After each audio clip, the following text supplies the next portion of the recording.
పులివెందుల్లో వైఎస్ అభిషేక్ రెడ్డి అంత్యక్రియలు ముగిశాయి.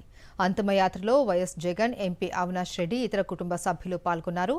భారీ సంఖ్యలో అభిమానులు దారి పొడవునా అభిషేక్ రెడ్డి చిత్రపటాలు ప్రదర్శిస్తూ వీడ్కోలు పలికారు. వైఎస్ఆర్సీపీ వైద్య విభాగం రాష్ట్ర కార్యదర్శి డాక్టర్ వైఎస్ అభిషేక్ రెడ్డి పార్థివ దేహానికి వైఎస్ఆర్సీపీ అధినేత వైఎస్ జగన్మోహన్ రెడ్డి దంపతులు నివాళులు అర్పించారు. ఈ సందర్భంగా అభిషేక్ రెడ్డి కుటుంబ సభ్యులను వైఎస్ జగన్ ఓదార్చారు.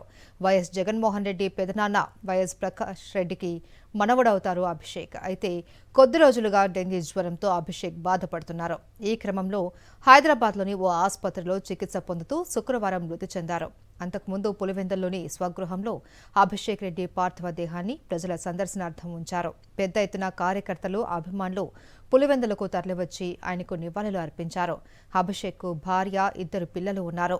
చిన్న వయసులోనే అభిషేక్ మృతి చెందడం కుటుంబ సభ్యులు, అభిమానులు, వైఎస్ఆర్సీపీ శ్రేణులు తీవ్ర దిగ్భ్రాంతి వ్యక్తం చేస్తున్నారు.